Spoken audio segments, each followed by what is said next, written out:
A struggling middle-aged man living in a collapsing farmhouse discovers a hidden underground vault buried beneath his property after the ground suddenly caves in. At first, he believes the underground vault may contain nothing more than old secrets from the past, until he uncovers a hidden fortune worth $187 million locked beneath the earth for nearly a century. But as news of the underground vault begins to spread, the family who abandoned him suddenly returns, desperate for a piece of the treasure. What Ethan Carter is about to uncover isn't just hidden wealth, it's the painful truth about greed, betrayal, and how money can change everything. Subscribe for more powerful stories and tell us in the comments which city you're watching from. The late autumn sun crept slowly across the empty fields outside Briar Glen, casting pale gold light over a farmhouse that looked like it had given up fighting the world years ago. The roof sagged in the middle. The porch leaned slightly to one side. Wind slipped through cracks in the old wooden walls, carrying the smell of damp earth and dead leaves into every room. Inside, Ethan Carter sat alone at the kitchen table, staring at a stack of unpaid bills beside a cold cup of coffee. At 48 years old, Ethan looked far older. Deep lines cut across his face, his shoulders slumped from years of carrying burdens nobody else could see.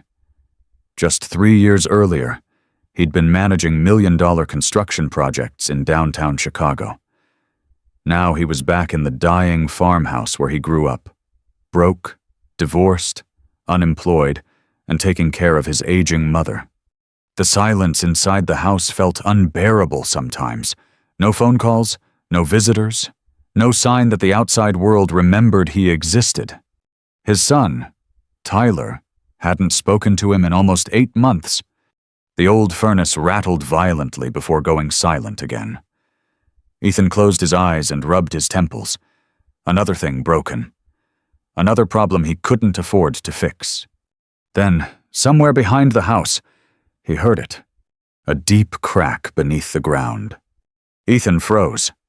For a moment, he thought the sound had come from inside the walls again. The old farmhouse had been making strange noises for months now. Pipes knocking, floorboards groaning in the middle of the night.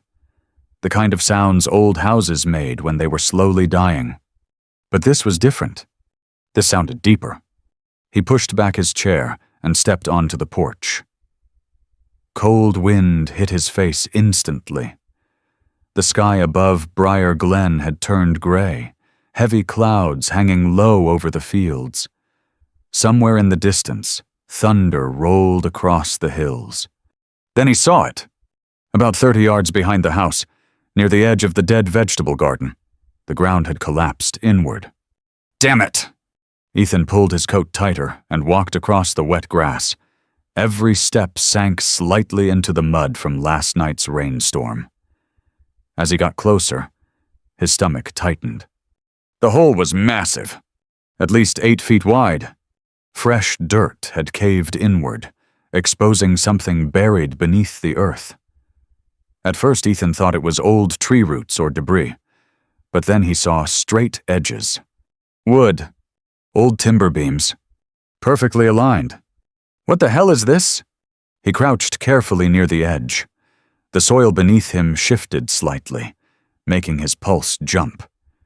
He grabbed a nearby fence post to steady himself and leaned closer. The beams formed a square.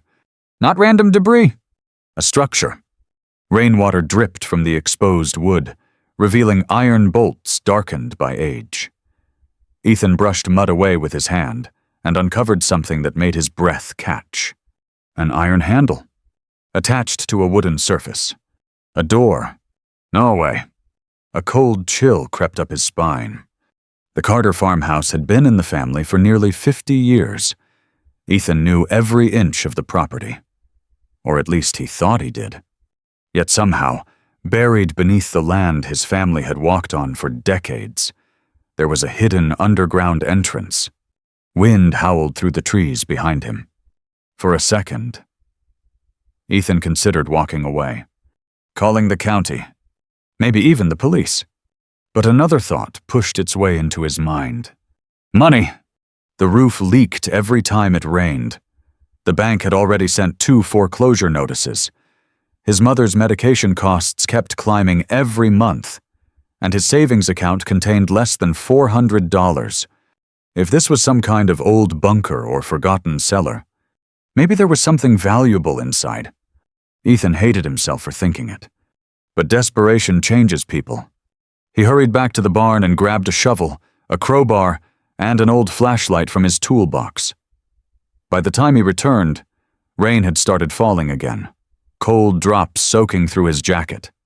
He worked carefully for nearly an hour, clearing mud away from the edges of the buried structure. The deeper he dug, the stranger it became. The wood wasn't rotten. It was preserved. Strong, built by someone who knew exactly what they were doing. Finally, Ethan uncovered the entire hatch. 4 feet wide, heavy oak reinforced with steel bands. The iron handle sat at the center like something from another century. His heartbeat pounded harder. Who builds something like this underground? He wedged the crowbar beneath the edge and pushed. Nothing. The hatch didn't move. Ethan gritted his teeth and pushed harder. The wood groaned. Then suddenly, crack! The seal broke. A rush of freezing air exploded upward from the darkness below, carrying the smell of damp stone, dust, and something metallic. Ethan stumbled backward. The hatch lifted slightly open. Beneath it, hidden under decades of earth, stone steps disappeared into blackness. His flashlight trembled in his hand. Oh my God! Rain poured harder now, drumming against the hatch and muddy ground around him. But Ethan couldn't move. It felt impossible, like the earth itself had opened beneath his feet. He pointed the flashlight downward. The beam revealed stone walls, an underground corridor, ancient, man-made, and deep, very deep. Somewhere inside the farmhouse, his mother called his name faintly through the storm. But Ethan barely heard her, because at that exact moment, standing over the hidden staircase beneath his property, one terrifying realization settled into his mind. Someone had built this place to hide something, and whatever had been hidden down there had stayed buried for almost a century. Ethan didn't sleep that night. Rain hammered against the farmhouse windows, while the hidden staircase haunted his thoughts, like a living thing waiting beneath the earth. Every time he closed his eyes, he saw those stone steps descending into darkness. By midnight, the storm had gotten worse. Wind rattled the old walls hard enough to shake dust from the ceiling beams. Somewhere upstairs, water dripped steadily into a metal bucket. His mother, Evelyn, sat quietly in her recliner near the fireplace, wrapped in an old blanket. At 74, she looked fragile beneath the dim yellow light, her silver hair tied loosely behind her head. "You're thinking about going back down there," she said softly. Ethan looked over from the kitchen doorway. "How'd you know?" "Because your father would have done the exact same thing." That hit harder than he expected. His father had died 12 years earlier from a stroke right there in the den. Ever since then, the farmhouse had slowly fallen apart, piece by piece, just like the family. Ethan rubbed his jaw tiredly. "I just want to know what it is." Evelyn stared into the fire for a long moment before speaking again. Sometimes buried things are meant to stay buried. Outside, thunder cracked across the sky. But Ethan had already made up his mind. At 5:30 the next morning, before sunrise, he pulled on his boots and grabbed the flashlight again. The storm had passed overnight, leaving the property soaked and silent beneath a blanket of fog. Water dripped from the trees as Ethan crossed the muddy yard toward the collapsed ground behind the garden. The hatch was still there, waiting. He swallowed hard and pulled it open fully this time. Rusted hinges screamed against the silence of morning. Cold air rushed upward. Ethan switched on the flashlight and began descending the stone staircase slowly, one step at a time. The deeper he went, the colder the air became. 15 steps. 20. Then finally, his boots touched solid stone flooring. The underground corridor stretched ahead of him, narrow and lined with old rock walls reinforced by massive timber beams. The craftsmanship looked impossible for something buried this deep beneath farmland. Whoever built this had money. A lot of it. Ethan moved carefully through the darkness, his flashlight beam shaking slightly across the walls. Then he saw the first room. His breath caught instantly. Furniture. Actual furniture? An old wooden table sat untouched beneath layers of dust. Shelves lined the walls. Oil lamps still hung from iron hooks exactly where someone had left them decades earlier.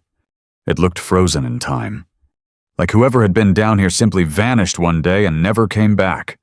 What is this place? Ethan stepped deeper into the room. The smell hit him first. Old paper. Dust. And faintly beneath it, whiskey? He froze. Then his flashlight landed on stacked wooden crates against the far wall. Most had rotted apart with age, but a few still showed faded black lettering burned into the wood.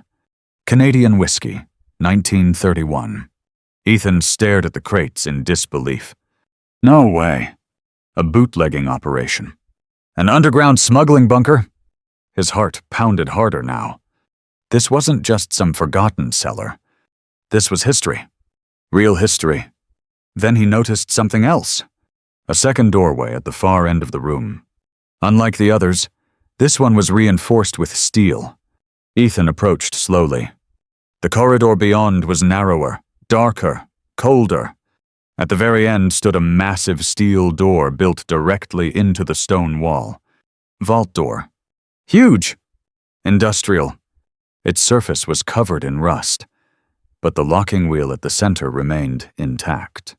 Ethan's flashlight trembled slightly. Oh my God!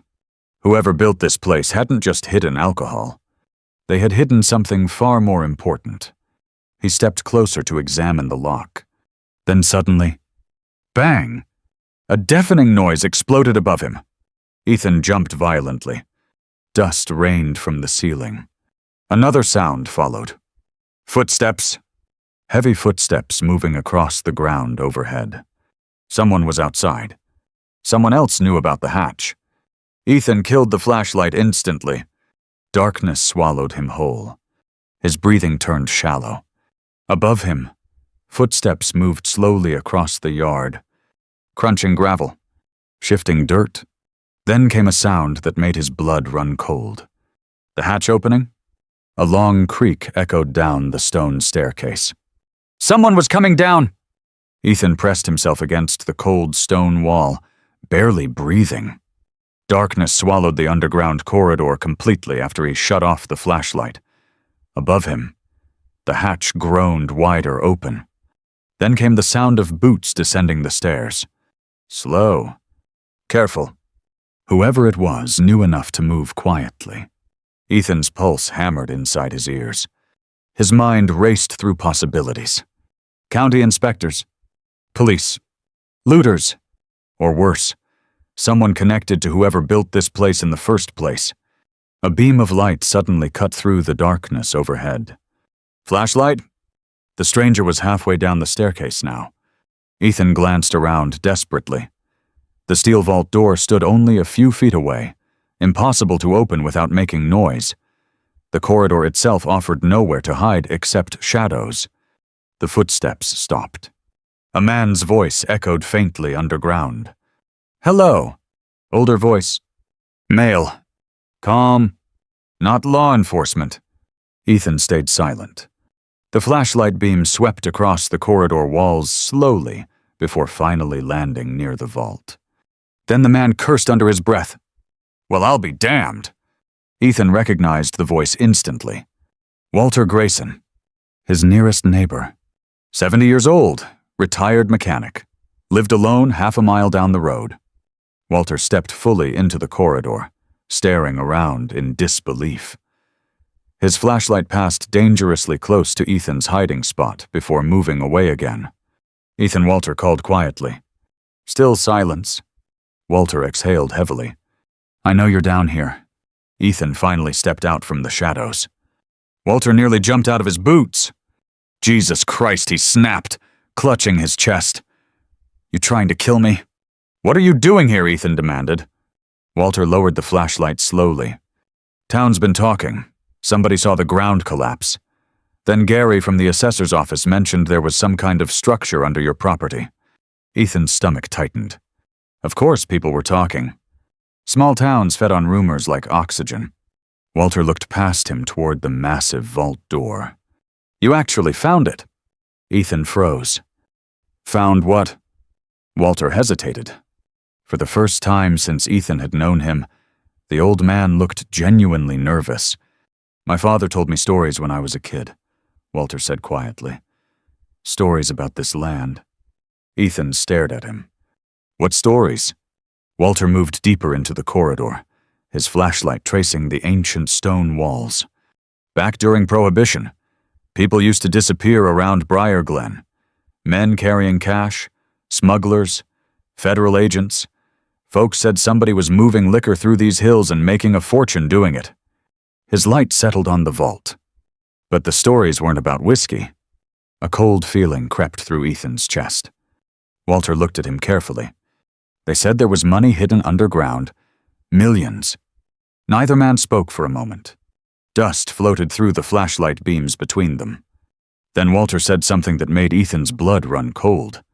My father also said men killed for it. Silence. Deep underground. The words seemed heavier somehow. Walter stepped closer to the vault door. You opened it yet? No. Good. Ethan frowned. Why good? Walter's expression darkened. Because if the stories are true, other people are gonna come looking. As if on cue. A loud engine roared somewhere outside above them. Both men looked upward instantly. Headlights swept briefly across the staircase opening. Another vehicle, then another. Ethan's stomach dropped. Walter cursed softly. That's not good. How many? Walter moved quickly towards the stairs and carefully peeked upward. When he looked back down, his face had gone pale. 3 SUVs. Ethan's heartbeat exploded. Who are they? Walter swallowed hard. I think they're from Chicago. What? Walter looked at him grimly. Your ex-wife posted online yesterday. Ethan stared at him in disbelief. She what? She put up photos of the farmhouse. Said something about a historic discovery on the Carter property. People shared it everywhere. Ethan felt physically sick. His ex-wife, Melissa, had always lived her life online. Every meal, every vacation, every piece of gossip. But this was different. This was dangerous. Walter grabbed Ethan's arm suddenly. You need to understand something, he whispered. Money like this changes people, fast. Heavy car doors slammed above them. Voices echoed outside. Male voices. Several of them. Not locals. Ethan's pulse pounded harder. Walter killed his flashlight instantly. Darkness swallowed them again. Then came the sound neither of them wanted to hear. The hatch opening wider above their heads. And unfamiliar footsteps starting down the staircase. Ethan's entire body locked with tension as the footsteps descended into the underground corridor. One pair, then another. Heavy boots scraping against ancient stone. Walter leaned close in the darkness, his voice barely audible. Don't say a word. Ethan's heart pounded so hard it hurt. A flashlight beam suddenly sliced through the blackness near the staircase entrance. Then another. Shadows moved across the corridor walls like ghosts. 3 men, all wearing dark jackets. Not local farmers, not county officials. The man in front was tall, broad-shouldered, maybe mid-50s, with silver hair slicked neatly back, expensive watch, expensive boots. The kind of man who looked completely out of place standing inside a buried bootlegger tunnel. But his eyes, Cold. Sharp. Predatory? Well, the man said calmly, staring down the corridor. Looks like the rumors were true. Walter stayed perfectly still beside Ethan. The stranger stepped farther underground, flashlight gliding across the stone walls until it landed on the vault door. Then he smiled, a slow smile that made Ethan instantly uneasy. I've spent 20 years searching for this place. Ethan finally spoke. Who are you? The flashlight snapped toward him instantly. The man studied Ethan carefully before answering. Name's Vincent Mercer. Walter muttered under his breath. Oh, hell. Mercer heard him. Recognition flickered across his face. Walter Grayson. He smiled faintly. Still alive. You know this guy, Ethan whispered. Walter's jaw tightened. His father ran numbers for the Chicago mob back in the 70s. The air suddenly felt 10 degrees colder. Mercer laughed softly. Relax. We're all businessmen here. Behind him, the other two men remained silent near the staircase, watching everything carefully. Mercer stepped closer to the vault. My grandfather worked for Cornelius Thornton, he said casually, ran shipments through Illinois during Prohibition. Ethan's pulse quickened. My family's been looking for this vault since 1948. And now you found it, Ethan said coldly. Mercer tilted his head slightly. No, he replied. You found it. Silence stretched underground. Then Mercer smiled again.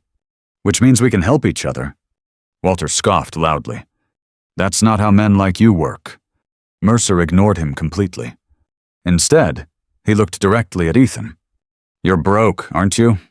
The question hit like a slap. Mercer slowly walked around the corridor as he spoke. Farm falling apart. Medical bills. Foreclosure notices. He glanced upward toward the house above them. And judging by the condition of this property, I'd say you're desperate. Ethan's fists tightened instinctively. How do you know all that? Mercer smiled faintly. Because people talk. That same sentence again? Small towns. Rumors. Loose mouths. Ethan suddenly realized how exposed he truly was. Mercer stopped directly beside the vault door. I can solve your problems, he said quietly. Immediately. Walter stepped forward instantly. Don't listen to him. Mercer ignored him. You have no idea what's inside this vault, Mercer continued. Gold, bonds, historical assets, things the government will bury in legal battles for years. He looked Ethan dead in the eyes. But me, Mercer smiled. I can move everything quietly. Ethan stared at him. You're offering to buy it. I'm offering freedom. The corridor went silent again. Mercer reached into his coat slowly. Walter tensed immediately. But Mercer only pulled out a folded piece of paper. He handed it to Ethan. Bank account statement? Wire transfer authorization. $5 million. Ethan's breathing slowed. That's an advance payment, Mercer said calmly. Today. Walter looked horrified. Ethan, don't. Mercer kept talking smoothly. You let my people handle the vault, and your life changes overnight. No tax nightmares, no lawsuits, no reporters camping outside your house. He leaned slightly closer. No greedy relatives showing up pretending they suddenly love you. That line hit deeper than Ethan wanted to admit. Because part of him knew Mercer was right. The calls had already started. The fake concern. The sudden attention. Money had changed everything in less than a week. Mercer saw hesitation flicker across Ethan's face, and smiled. There it is, he said softly. Walter grabbed Ethan's shoulder hard. You make deals with people like this, Walter whispered. You don't walk away clean. Mercer's expression darkened slightly. Careful, old man. For one terrifying second, Ethan thought violence was about to explode inside the corridor. Then, a phone rang upstairs. Everyone froze.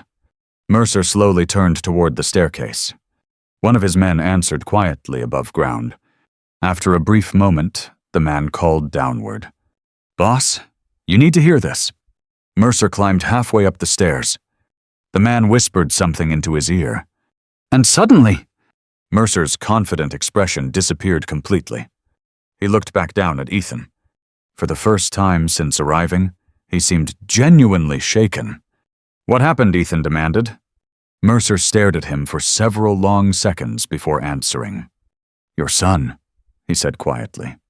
Ethan's blood ran cold. "What about him?" Mercer's voice lowered. "He just told the press there's buried treasure under your property." The news spread across Briar Glen before sunset. By morning, satellite vans lined the narrow county road outside Ethan Carter's farmhouse. Reporters stood near the mailbox in heavy coats, speaking into cameras while drones buzzed overhead like insects. Sources now confirm a hidden underground vault may have been discovered beneath this rural Illinois property, potentially connected to Prohibition-era organized crime.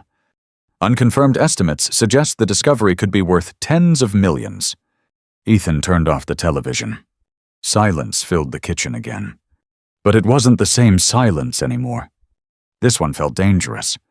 His mother sat quietly near the window, watching strangers gather outside their land. Flashing camera lights reflected in the glass. "They came fast," she whispered. "Yeah, too fast." Someone had leaked everything. And Ethan already knew who. Tyler. His own son. The thought sat like poison in his chest. At 22 years old, Tyler had spent most of his life angry at him, angry about the divorce, angry about missed birthdays and broken promises, angry that Ethan always chose work over family until there was no family left to choose. Now suddenly, after months of silence, Tyler had gone public. Not because he cared, because the story was valuable. The farmhouse phone rang again. Ethan ignored it. Then again, and again. Finally, Evelyn reached over and unplugged it from the wall entirely. The silence returned instantly. For the first time in days, Ethan almost smiled. 3 days later, the appraisers arrived. Federal agents, art historians, financial investigators. The underground vault beneath the farmhouse became a locked crime scene, filled with experts carrying briefcases and white gloves. Ethan watched them descend into the earth one by one. Every hour brought another revelation. Authentic gold bars from the 1920s. Rare bearer bonds untouched for nearly 90 years. Jewelry linked to wealthy Chicago families during Prohibition. Paintings stolen during illegal underground auctions in the early 1930s. One expert nearly fainted after opening a leather case filled with uncirculated gold certificates. "This is museum-level history," he whispered. But Ethan barely reacted anymore. The excitement had drained out of him.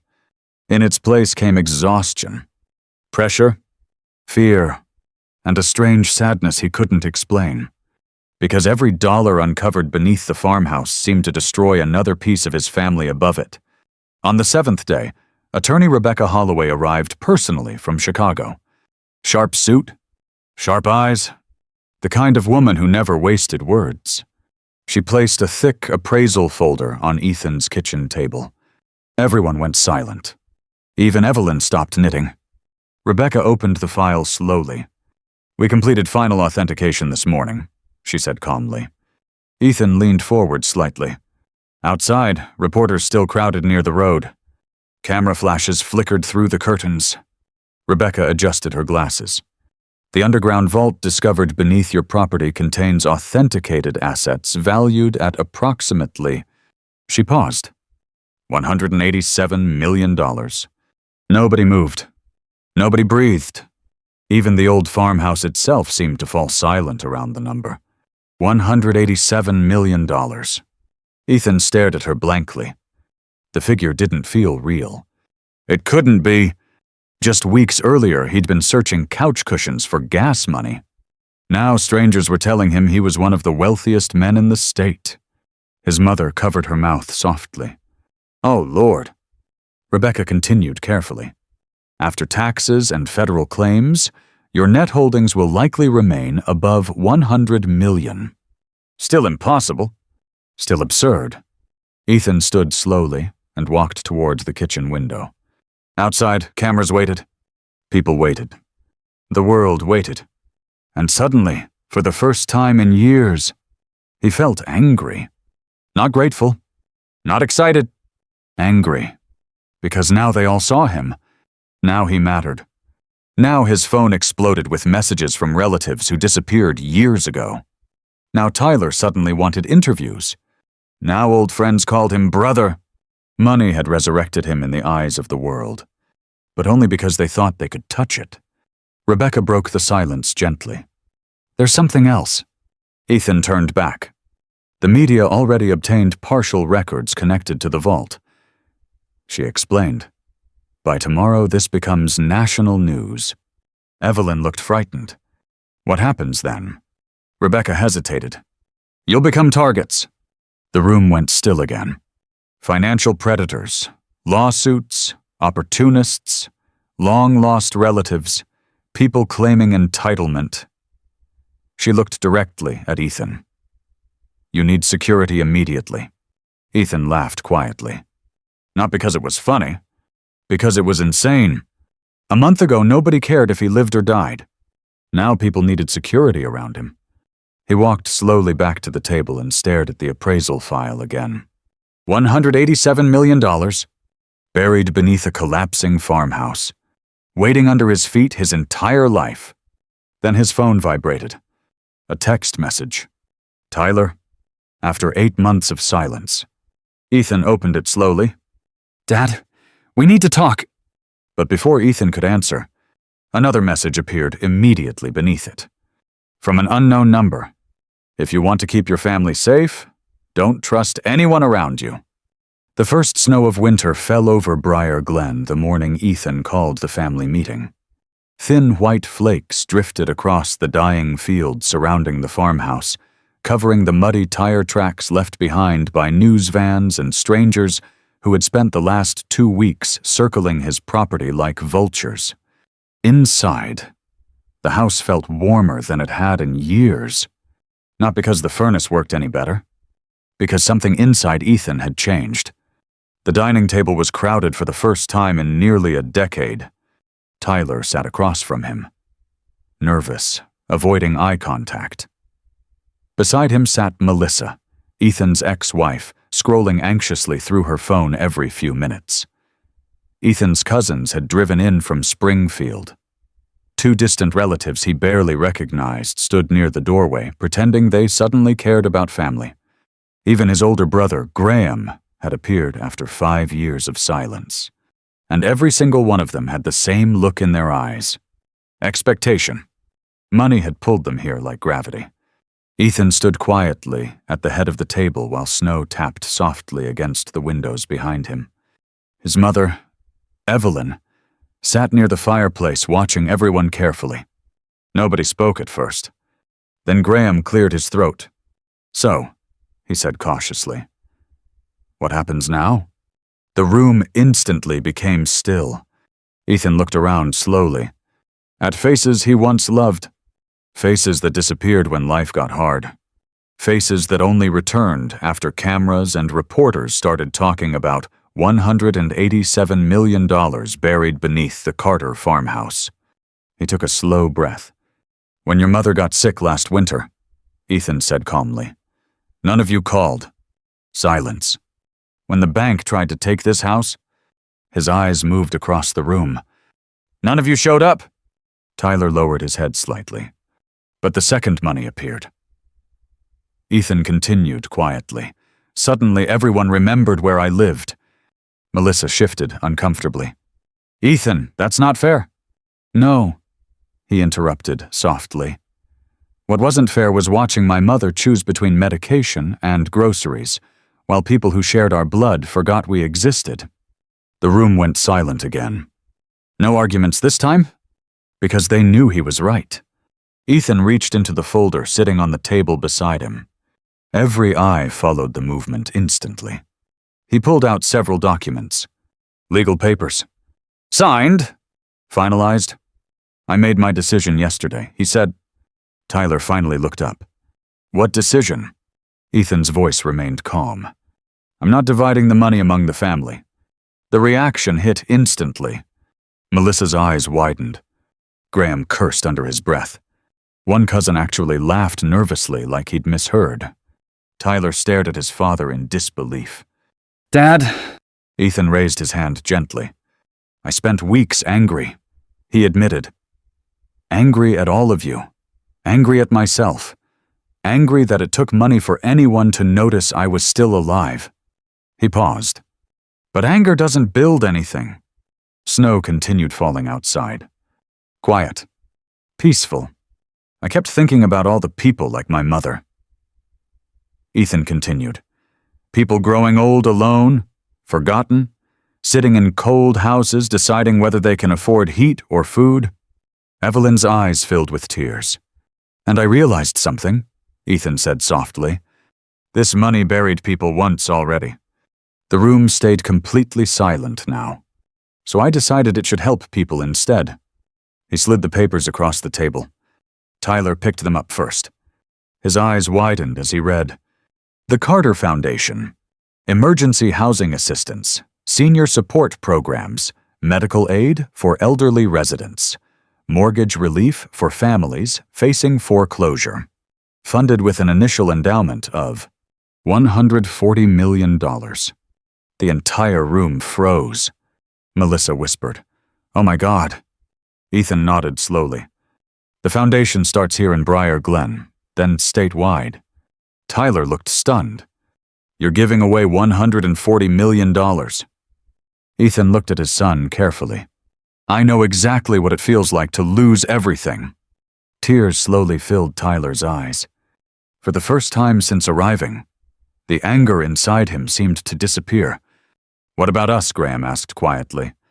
Ethan turned toward him. You'll each receive enough to live comfortably, he said. Enough to help your children. Enough to breathe easier. He paused. But not enough to destroy yourselves. Nobody argued. Because deep down, they understood. Ethan looked around the room one final time. All I ever wanted, he said quietly, was a family that cared about each other before money got involved. Outside, church bells echoed faintly across Briar Glen as snow covered the old farmhouse in white. And for the first time in years, Ethan Carter no longer felt poor. Weeks later, the reporters stopped coming. The long line of black SUVs disappeared from the roads around Briar Glen. The cameras moved on to newer scandals, newer stories, newer fortunes. But something remarkable stayed behind. Hope. The Carter Foundation opened its first senior assistance center just 20 miles from the farmhouse. Elderly couples who once sat alone in freezing homes suddenly had heat again.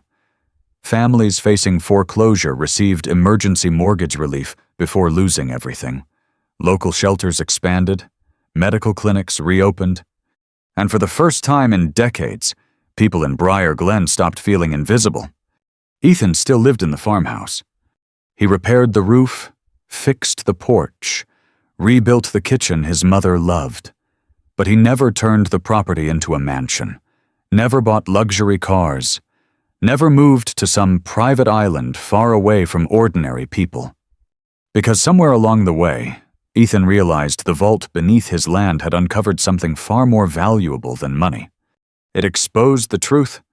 Money doesn't create character. It reveals it. The people who loved him when he was broken mattered more than the millions buried underground. And the people who only appeared after the fortune arrived were never truly there at all. In real life, many people spend years chasing financial success, believing money will finally bring happiness, respect, or love. But moments of hardship often reveal who truly cares about us long before wealth enters the picture. Ethan's story reminds us that loneliness is one of the greatest hidden struggles, especially among older adults and families facing financial collapse. A simple phone call, a visit, or genuine emotional support can mean more than money ever will. Sometimes the greatest legacy we leave behind isn't what we keep. It's what we choose to give away. If this story touched your heart, make sure to like, subscribe, and share this video with someone who still believes kindness matters more than money.